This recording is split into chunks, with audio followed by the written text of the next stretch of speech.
સમાચારમાં આગળ વધીએ તો કેન્દ્ર સરકારના 11 વર્ષ પૂર્ણ સીએમ અને સીઆર પાટીલની સંયુક્ત પ્રેસ કોન્ફરન્સ મળવાની છે। પત્રકાર પરિષદમાં કેન્દ્ર સરકારના કાર્યોની વાત થશે। મોદી સરકારની સિદ્ધિઓ અને લોકહિતના કાર્યોની જાણકારી આપશે। ઓપરેશન સિંદૂરથી લઈને વિવિધ વિકાસ કાર્યોની પણ વાત થશે। દેશના અર્થતંત્રથી લઈને છેવાડાના માનવીના વિકાસની ચર્ચા થશે।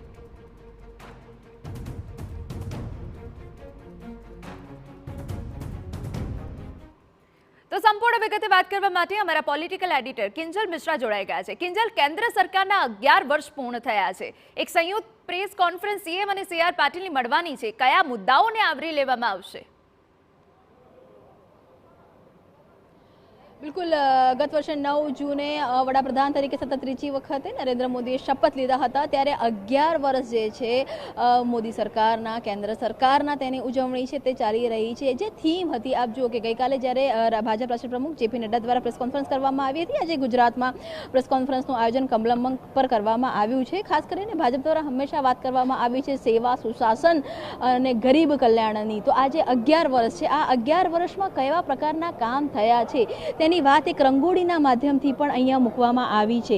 એ ચાહે પૂર્વોત્તરના વિકાસની વાત કરવામાં આવે કે પછી ચાહે જે 11 વર્ષની અંદર જે અલગ અલગ કામ થયા હતા, વિરાસત અને વિકાસની વાત કરવામાં આવે કે પછી જે મહિલાઓના ઉત્થાન માટેની વાત કરવામાં આવી હોય કે પર્યાવરણની વિકાસની વાત કરવામાં આવી હોય, વૈશ્વિક આર્થિક વિકાસની વાત કરવામાં આવી હોય, જે આ તમામ થીમ હતી, આ તમામ થીમને અહીંયા રંગોળીના માધ્યમથી મૂકવામાં આવી છે। તેની સાથે જ 11 વર્ષની અંદર જે જો રાષ્ટ્રીય સુરક્ષાની વાત કરવામાં આવે, આપ જોઈ શકો છો કે સૌથી જે પ્રાધાન્ય હંમેશા વડાપ્રધાને મહિલાઓને આપ્યું છે। તો જે ઉજ્જવલા યોજના હતી તેનાથી મહિલાઓને કેવા પ્રકારનો લાભ થયો છે। સ્વાસ્થ્ય હંમેશા એ કોઈ પણ સામાન્ય વ્યક્તિ માટે મહત્વની હોય છે ને તેમાં જે પ્રકારે ખૂબ મોટો ખર્ચો થતો હતો, તો આયુષ્યમાન યોજનાથી કેવી રીતે જે ગરીબ લોકોનું, સામાન્ય લોકોનું જીવન હતું તે બદલાયું હતું। કોરોનાના સમયની અંદર જે પ્રકારે જે ફ્રી અનાજ યોજના હતી તે કરવામાં આવી હતી। તેના સિવાય પણ જે અનાજ છે, વિનામૂલ્ય અનાજ લોકોને મળી રહે, કેમ કે જે વચોટિયાઓ હતા, વચોટિયાને દૂર કરવાની જે વાત હતી તે થઈ હતી। પહેલગામનો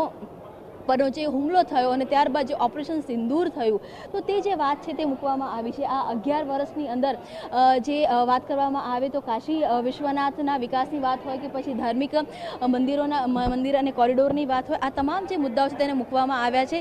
રંગોળી જેમણે બનાવી છે તેમની સાથે વાત કરીએ। કેટલો સમય, કેમ કે આમ જોઈએ તો એવું લાગે છે કે 7-8 યોજનાઓ છે ને એક સાથે મૂકવામાં આવી છે, પરંતુ આ યોજનાઓને આખી રંગોળી બનાવવામાં, આ થીમ વિચારવામાં કેટલો સમય ગયો? એટલીસ્ટ 3 થી 4 કલાક સમય ગયો વિચારવા માટે, અને કરવા માટે અમારે 5 થી 6 કલાક થયા। 5 થી 6 કલાક થયા। અમે 5 વાગ્યાના લાગી ગયા છે અત્યારે, એઝોન ટુડે અત્યારે પત્યું, હવે સ્ટીલ અત્યારે પતી છે।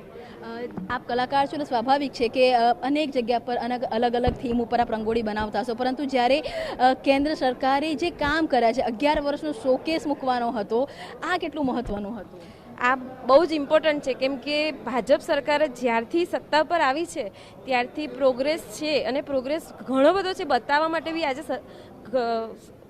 લોકોને સમજવાનું છે કે ગવર્મેન્ટે આટલું બધું આપણા માટે કર્યું છે, તો આપણે બી કંઈક એના માટે કરી છૂટવું જોઈએ। જી બિલકુલ। તો સ્વાભાવિક છે કે એક રંગોળીના માધ્યમથી અહીંયા કમલમ ખાતે 11 વર્ષની અંદર જે સિદ્ધિઓ છે તેને મૂકવાનો પ્રયાસ છે, તેની સાથે જે અલગ અલગ કટઆઉટ છે તેને મૂકવાનો પણ, તેના દ્વારા પણ 11 વર્ષમાં શું કરવામાં આવ્યું, જે કહી શકાય કે મોદી સરકાર 3.0માં આગામી સમયનો પણ જે રોડમેપ છે તે તો ચર્ચા કરવામાં આવશે જ, પરંતુ આ 11 વર્ષ કે જે સુશાસનની વાત કરવામાં આવી રહી છે, આ 11 વર્ષ કે જેની અંદર વાત કરવામાં આવી રહી છે સામાન્ય લોકોથી માંડી અને એક અલગ અલગ વર્ગના ઉત્થાનની, તો 11 વર્ષમાં ખરેખર ભારત કઈ રીતે બદલાયું તેની જે વાત છે તે કેન્દ્રમાંથી ગઈકાલે પણ કરવામાં આવી હતી, ને આજે ગુજરાતની અંદર ભાજપ પ્રદેશ પ્રમુખ તેમજ જળશક્તિ મંત્રી સીઆર પાટીલ અને મુખ્યપ્રધાન ભૂપેન્દ્ર પટેલ થોડી વારમાં આવશે અને પ્રેસ કોન્ફરન્સમાં 11 વર્ષની વાત છે તે લોકો વચ્ચે કરશે।